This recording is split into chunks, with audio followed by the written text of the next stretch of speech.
Yeah. Quick one right here, my back.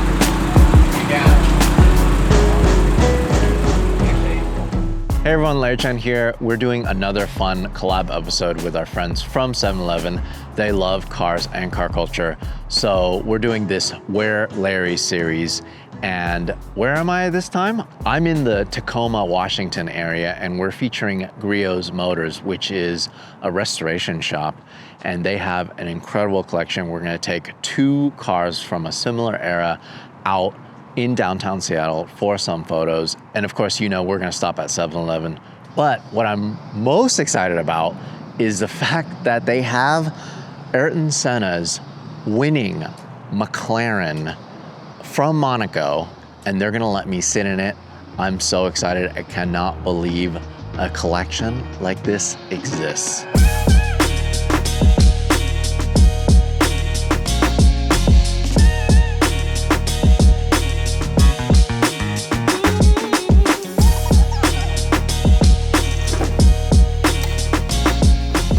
I fit. All right, who's gonna make the revving noises? Varum, varum. My shoulders. Can I on push the clutch? Sure. Should be. Oh my God. Yeah. That is crazy.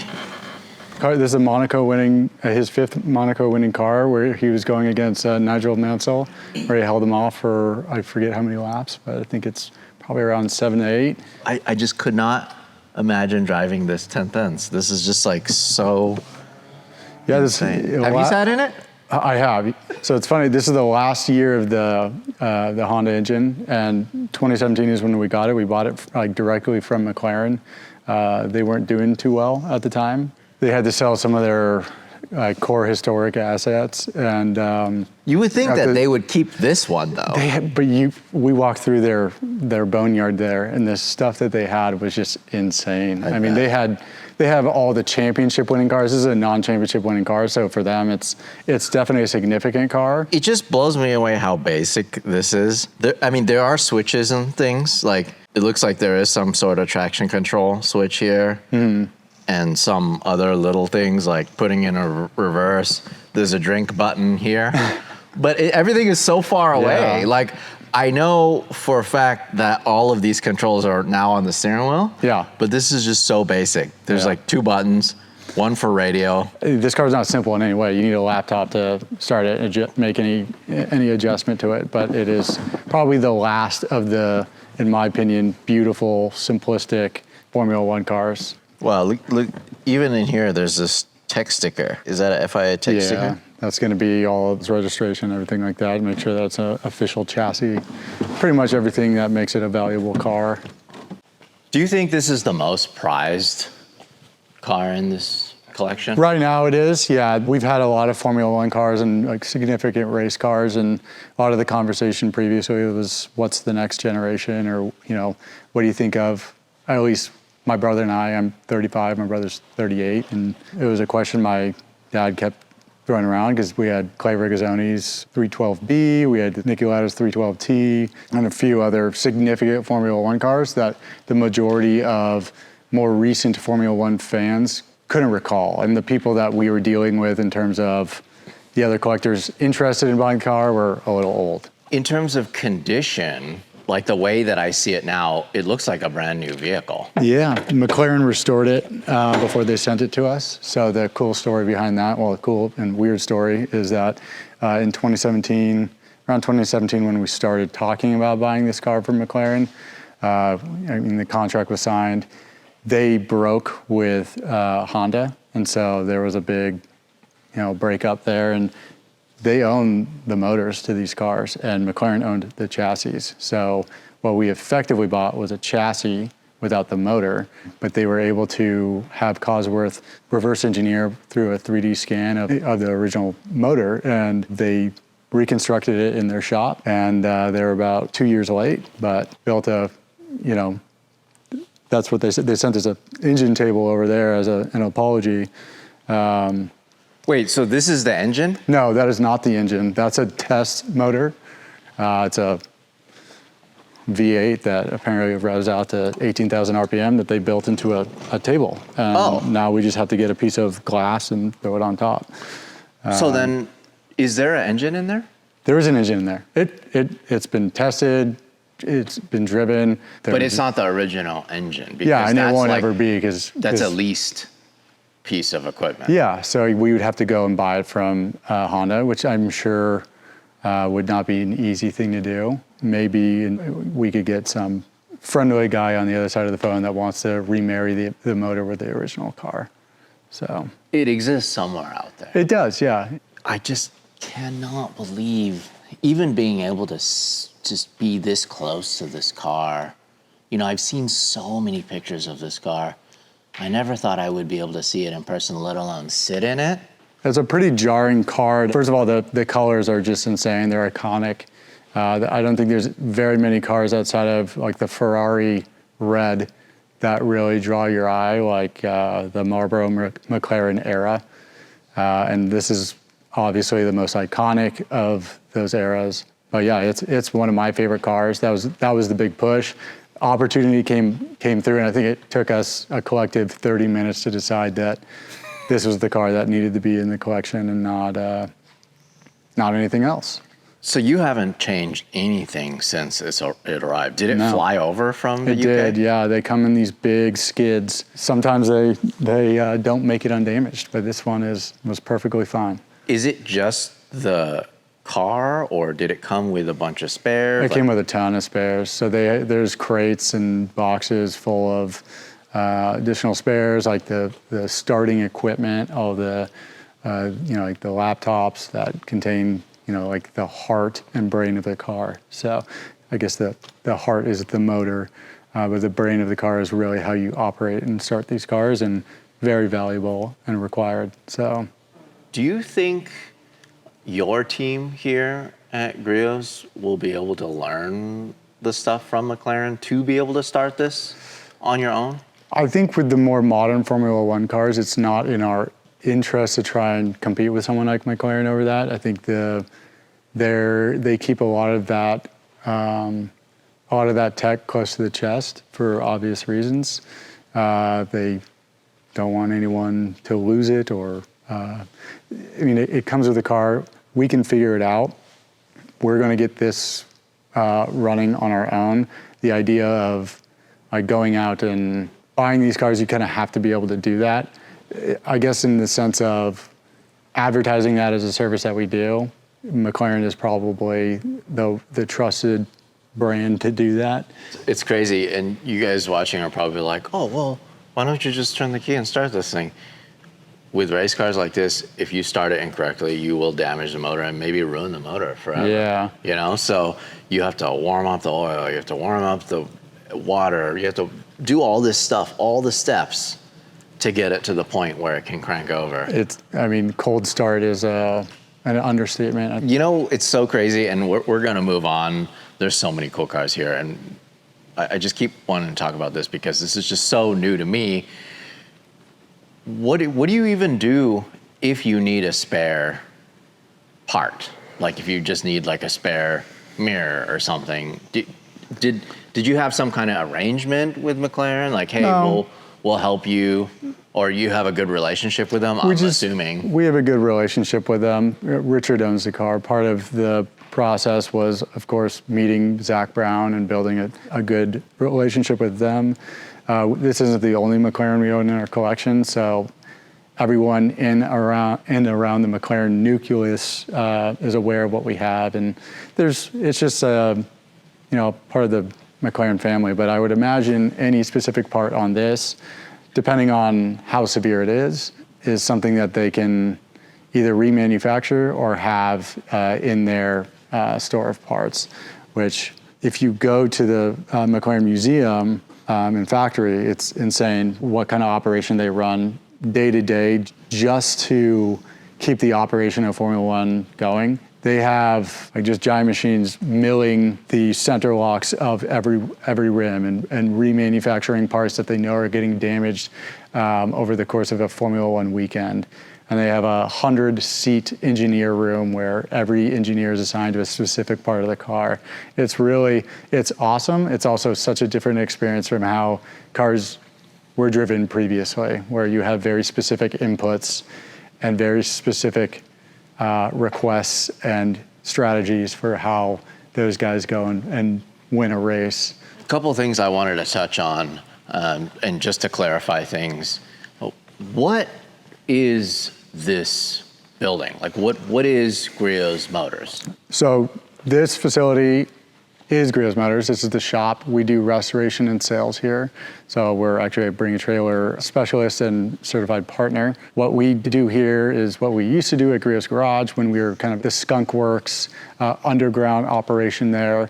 We used to service cars. We started going from service to restoration. Once we got into more heavy fabrication, paintwork and everything like that, we needed a larger facility. This moving company was relocating. We got lucky. We moved literally down the street and opened our doors literally during COVID for this new facility. It scared the crap out of me, but we were able to fill it up, and now we have too many things going on any given day. But here we do mainly restorations. That can be resto mods, Concours restorations. Any car we bring in here, we go through nose to tail. I hate saying it, but we have like a 130-point inspection, and we look at every aspect of the car that we're going to touch and send out to the next client. And our goal is really to make sure that whoever gets the next car, when they turn the key on, there's no misalignment on what the car is, what they got, and there's nothing in between them being able to go enjoy the car for what it is. Like our internal motto is anything that rolls on rubber. We just drive everything. The unfortunate part about what we do is that everyone asks us what we specialize in, and I think it's a disadvantage in some cases that we don't, but we love everything. I can get into any car and really love it. You got Porsches, you got, what is this, a Lancia? So it's 74 Lancia Stratos. Oh. Yeah, so you got its rear and front end up on the rack over there. Wait, so this is a street car? Yeah, so they made 400. The full story is Lancia was bankrupt going in from they had the Fulvia, which was a pretty good rally car. They were bankrupt. They needed a big idea to get the young, enthusiastic consumer to buy their cars again. And instead of doing something really realistic and business savvy or whatnot, they decided to build a rally car that was essentially built to win. That's where that concept, Bertone Zero, comes from. And they took that design and built the Stratos. And this is what came out of it. This is a customer's car. And so what happened is, we were touring this car around for him, and it had sat in a Japanese collection for a long time. It came to the US, it sat in that collection for a longer period of time. What we started doing was a carb rebuild on it to make sure, because it had a little bit of a fuel issue. When you let a car sit that long with carbs, any kind of car, you get varnished gas, messes up anything that gas touches. So the goal was to pull out the fuel tank, rebuild the carbs, make sure that at least the fueling was okay. And then when we did a compression test, it was a little weak. The goal went from minor mechanical to full mechanical. And then I reached out to a contact of mine in Milan to get the original fabric for the seats and the carpets, which was kind of a pain in the butt, dealing with customs and whatnot during COVID, but that happened a long time ago. This begs the question, how is it that your staff is able to be so well-versed in so many different types of cars? We focus on process first, so like our key focus is building good restoration habits and good process in what we do. We have worked on a ton of different cars, and what we've always had is the patience and ability to pull apart systems that generally work together, and then the ability and willingness to call in any experts in the field. And not to say not to be afraid to be wrong, but admit when we don't know what we're doing and bring in an expert who does. I have a huge investment in automobile literature in terms of making sure we are getting details correct. Sometimes that's not enough. And we just have a long list of experts that we call on to make sure that we are getting the details correct. This is a difficult car because there was only 400 of them made. There was not a continuation of them. So when you're trying to get what is original on a car like this, if you call 10 people, there's 10 different opinions on it. And so you have to kind of have the historical documentation of it. You have to have, like where's the overlap in all of the opinion, and then start looking at how the car is coming apart. In some cases with this car, there was multiple layers of paint that we were able to strip down and see what the original paint was in certain areas. And so you start putting together how a car should go back together. I'm just so blown away that the same shop has Senna's Monaco winning car. You're restoring a Lancia Stratos, and then you have, what is this, a Rabbit? That's a Rabbit, yeah. This is like 100-point restoration on a Rabbit. Yeah. There, you know what? This is the third one. We got a Mark II GTI. We have a yellow Rabbit that you'll see. They got a TDI swap. It looks brand new. Yeah, it does. That's what we do. The goal is to make it look like it was delivered from the factory floor like that. So, this entire engine compartment was shaved. Everything that came original with the car was removed, and then we put the engine in. We look at how it sits in the engine compartment, and then we essentially try and make some artwork around it so it looks factory, but operates completely differently than your factory car. Look at those drum brakes. They're so tiny. Yeah. This is an awesome car. This really is like a money no object. Give me the perfect Rabbit. Yeah. Most expensive Rabbit you'll ever see. So that blows me away so much. I just love the fact that this particular vehicle means so much to the owner that they're essentially just giving you a blank check, build me the perfect car. I love that we're able to really make this into a really special car for someone. So let's take a look at the rest of the facility. You have a 2002 restoration going on.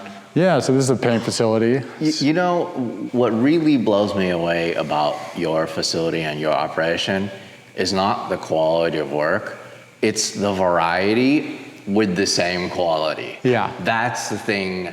It's like come one, come all. Do you ever say no to a certain car? All the time. We only have one rule, and it's really just, will this work make us proud when we're done with it? And so, is this a car that we want to work on? If we were asked by the client to stand behind the car at a show, would we proudly stand behind it? That sounds like we take everything that makes us happy, but in a lot of cases, our entire intake process is about trying to scare people away.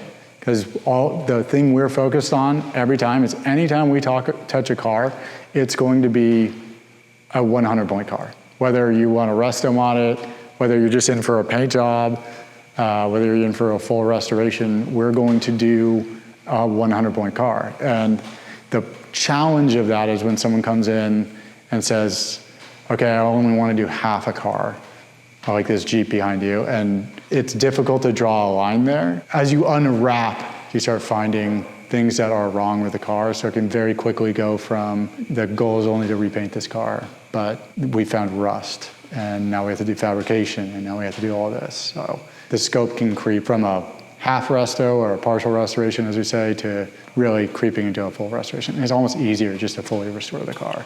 Is this almost done? This is done. So actually, Art Morrison just came over today. They wanted to 3D scan the chassis. I would imagine their goal is to probably build one. But this is probably one of the nicest 68 Corvettes you'll see. If you get a close-up, you can see part of our outgoing process. We put, it's essentially track wrap, but we cover track wrap all over the front nose of the car, any mirrors, anything we just freshly painted before, and we usually do 250 to 500 miles on a car. We try and break it while it's in our shop. Let's check out the rest of the facility. This is one of the paint booths, or this is the paint We got booth paint area? and prep, so Okay. they're not identical, but it's the same idea. It's downdraft prep, downdraft paint. And so this allows us to prep a car while we're painting another one, and then essentially swap them out like we have with the 2002. Okay, so we're back in the main shop area, and let's just quickly touch over some of these cars. And I understand that we're gonna take one of these cars out tonight. I'm really excited about that, but let's talk about that last, okay, and then we'll go on a little cruise sure, yeah, around Seattle. So then, what's going on with this?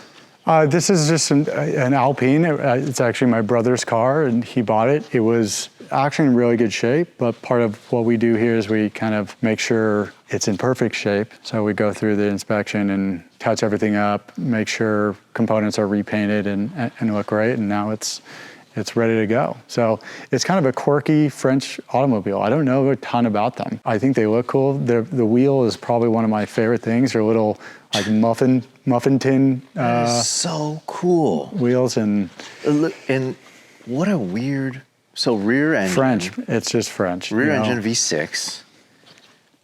Amazing. Look at all those controls. I know.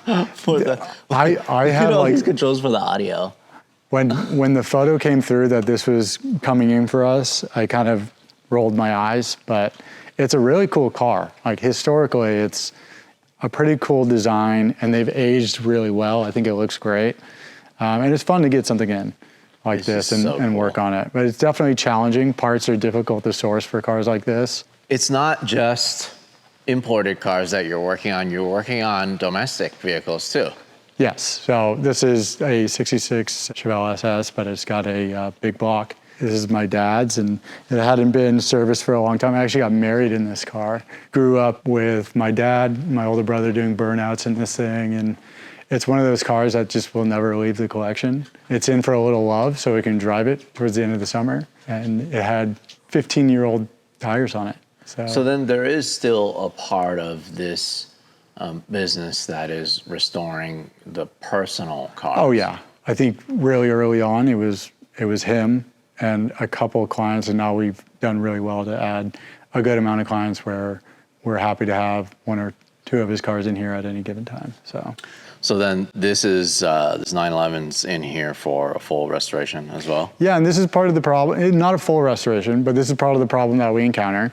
They came in actually for reassembly. So this guy had the car repainted at some point, and he let it sit in parts bins in his garage, and we had to do some touch-up work because the paint had been done so long ago. And now what's difficult about getting a halfway done project or a project that was done by somebody else is now we have to go back through someone else's process, reorganize the parts, categorize them, mark them, bag them how we like to do it, and then start the restoration.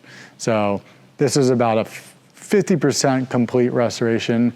We're just starting the reassembly, but a lot of that process was just reorganizing parts just to get ready to go. So we don't like those as much, but they're still fun to do if it's a car that we love, and I love the early Porsches, so big fan. I see something that's bare metal over here. It's a 3.0 CSI. It's in 1972. These things are notorious rust buckets.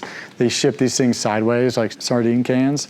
There are two aspects of why they're rust buckets. They had these, like a new engineer, I guess a newfangled idea at the time to do honeycomb construction of all the panels.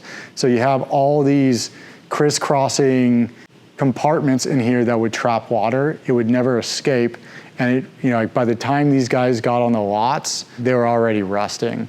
So a lot of this car was repairing metalwork. So what we've done is kind of painstakingly gone back through it, cut away some of the components to reveal all the total extent of the rust, and then refabricate panels. And at some point the car had been repainted, and when they did go and repaint it, there was just poor patches done. So most of these cars you're gonna have to redo footwells on like the front and rear where the windshields meet the, usually there's rust under the wheels, rust where the windshields and the rear window meet into the trunk area. So it's a labor of love, and luckily these cars have appreciated in value from when the owner bought it.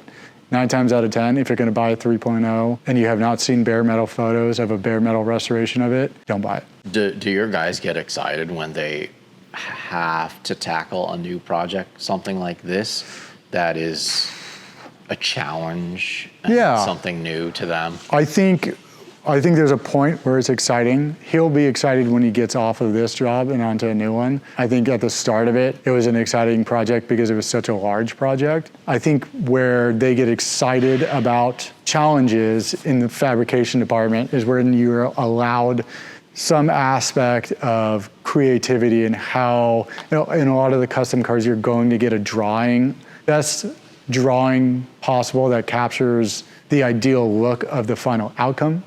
And I think where the fun comes is trying to shape that out of metal and make it happen. Classic cars are, I think, fun in that you learn some old school techniques that they may have used. I think it's fun to start and probably fun to finish. So last vehicle that I wanted to chat with you about is the vehicle that we're going to take out tonight in Seattle. This vehicle is very special. Yeah, so this was it is a cup car that came from Japan. We knew it had come from Japan when it was purchased. When we started going through the history of the car after the purchase, found that there was some incomplete history on the car. And so we started digging around the car to find more. And we found a Japanese businessman's business card in the car, who we reached out to Facebook for additional information. This car was purchased from an individual in New York who told us that it was a lightly driven track car that never really finished a race, which it was just bought because it was a street legal cup car. When we started digging, we found the owner of the car. We reached out to him and said, hey, we heard that you didn't really finish any of the races and that you took really good care of the car. We're hoping that you have any kind of the early story of this car and how you got it. And he got really angry and said, I won the 93 and 94 Cup Series in this car. And then just started sending a stream of photos through to us, like the VIN. He has a trophy with the VIN and like his name on it, and all this, like a poster with him driving the car, a photo of him getting out of the car, all this essential like swag that should have come with a car, just saying like, hey, like I didn't lose a single race in this car. And so it has an original livery that we're planning to put it back to because it's really sick. It's a really cool car with a really cool story. We left like a little bit of the green decal underneath. You won't be able to pick it up with a camera, but I see. Yeah, it's some of the wrap. Yeah, when we were inspecting the car, we were like, what is all this green? And we were trying to verify this story, and we found the green wrap all over the place. So it makes you wonder why the owner sold it in the first place if he was so proud of it. I don't know. In some cases, people that collect cars, it's just in one hand, out the other, and there's not a lot of questions about the actual history of the car. We like to do, if possible, we like to go to the day it rolled out the factory floor and kind of understand the ownership history. It not only improves the value of the car, but it connects anyone with the car. It's also a fun thing to do with all these cars is like, who drove this, why'd they own it, are they still alive, and can we ask them some questions? And so this guy essentially is a Japanese pen pal of mine now. And this is so cool. I love the fact that some guy in New York bought this thinking it's just a regular old track car. So then do you know if this was restored at all before it left Japan? We did like a major service to it. We put new tires on it. It had Speedline wheels when it came to us. So it's some really nice, they're like $25,000 wheels that we took off the car. They actually, interesting fact, those are aluminum cup wheels. The Euro RS came with magnesium. What we researched is that the magnesium weren't really great at withstanding the amount of force and temperature being put on them. So they went to a heavier wheel for the cup car. But that's so cool that you put 52s on. Yeah. When we looked up what tire he selected for his races, those are the tires that were on the car. That is so neat. Yeah, so all these cars, the RS this is obviously a cup car, so everything is, you get a aluminum hood and trunk, lightweight glass, It drops, I think, around 350 pounds, lightweight flywheel, all this cool stuff. But you add in, I think, 200 pounds with the 150 to 200 pounds with the cage. So you gain a little bit of that weight back. But the actual 96.4 Carrera RS is essentially, I think, 100 pounds lighter than this. So it's really cool. So then how does this drive? Have you driven this? Oh yeah. This is probably my favorite style of car, which is naturally aspirated, completely gutted, so lightweight, handles incredibly well.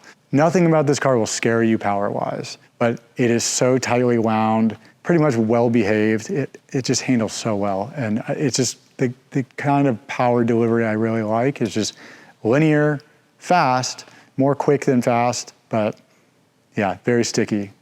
The guys laid out all of the memorabilia for us that shows the vehicle in its livery when it was racing. What are the chances? If the business card wasn't there, you wouldn't be able to see any of this stuff. I'm not sure. I think we probably would have found out at some point when we dug, but it's a 1992 Cup car, but he won the 93-94 championship in Japan. And he has the negatives, he has the original video of him racing, he has the medals, the championship medals, the plaque for his VIN.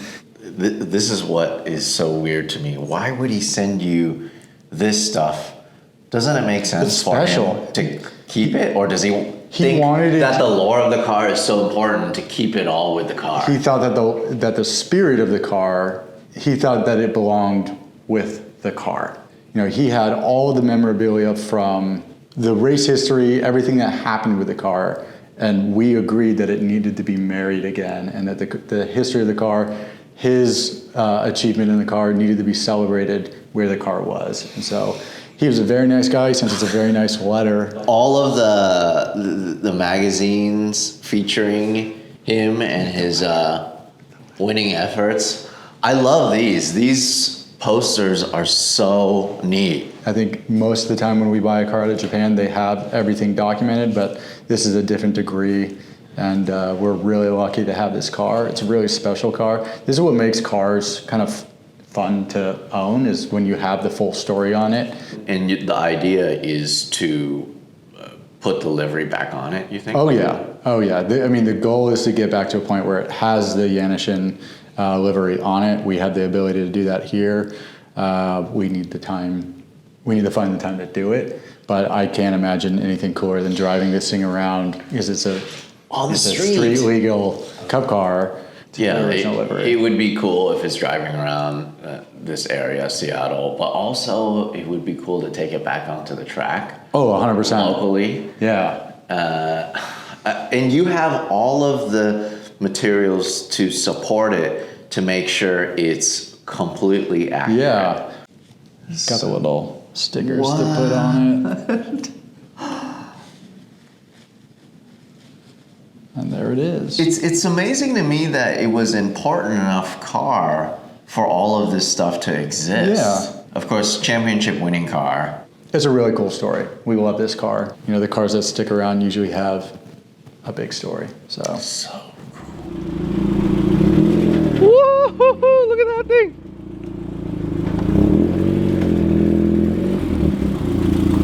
Yes. So much yes. Oh, wow. We could not have a better duo. yeah. Pretty much from the same era, right? Or that one was a little later. Is yours an 88 or 89? 90. Yeah. 90. So what year is that one? It's a 93. That's a 90. Okay. Yeah. So same era. Same era, yeah. What? I just need to check tire pressures. Wait. What the Real heck? quick. On the white. Wait, hold on. JDM Porsche race car, and then we have another German car, also on AO52s, Japanese wheels, so and Recaro seats. It's kind of like matching cars. Oh yeah. No, and John's our sales manager. Everyone who works here has really good taste.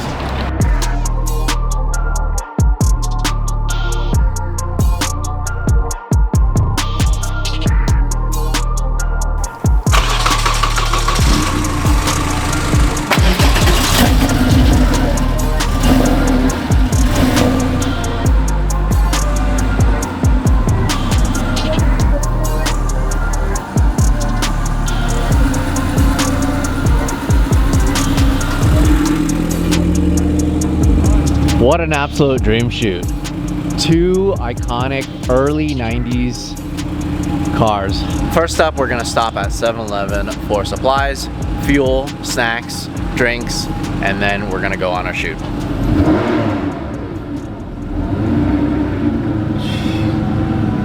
Oh, she angry.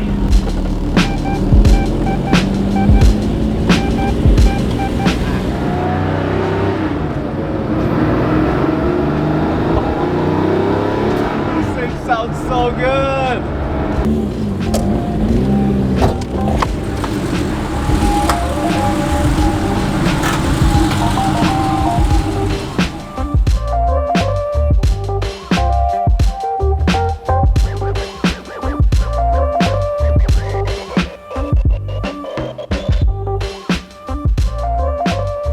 Does it have power steering? I don't think so.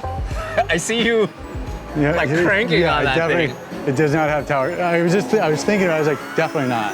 Yeah, it does not have power steering. What do we get? What do we get? Oh, liquid death.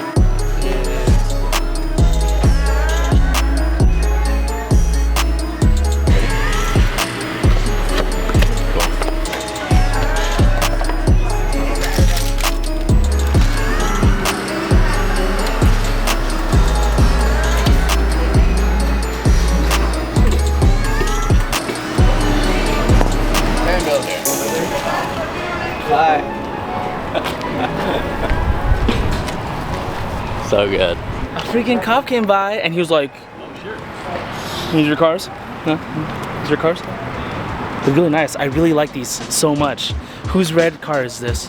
What year is it? Wow, great build." And he like shook hands, dipped out. That's so cool.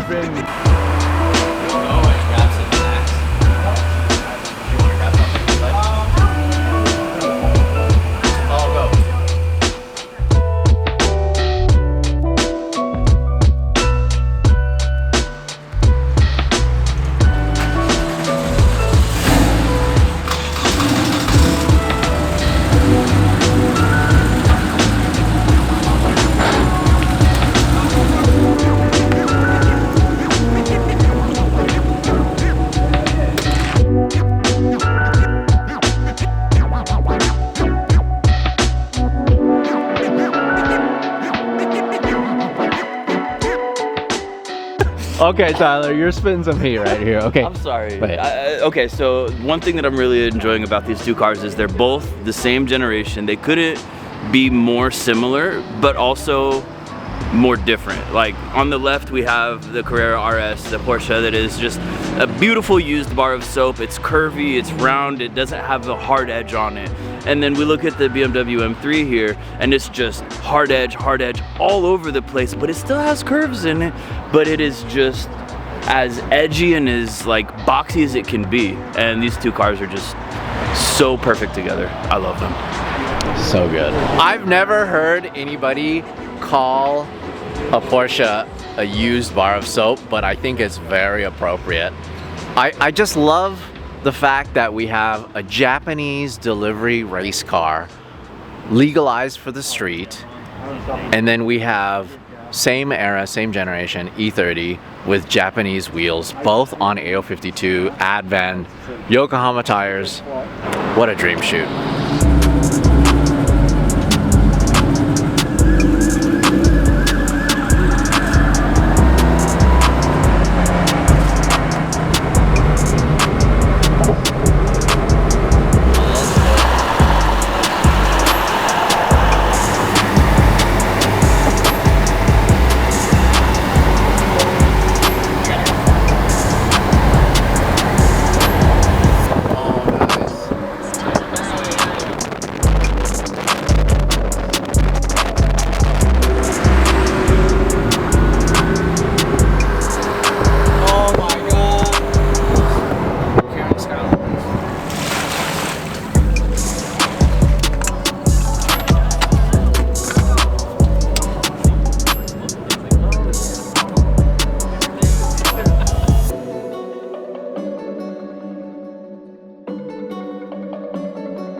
Instead of driving into Seattle, we figured it would be better to have the entire city as a background.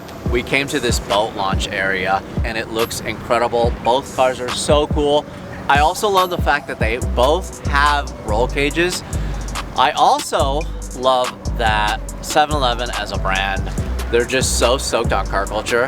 They're basically like, Larry, go look for cool cars, create content, and show it to everybody. So that's what we did. I'm so stoked on this project. See you guys in the next video.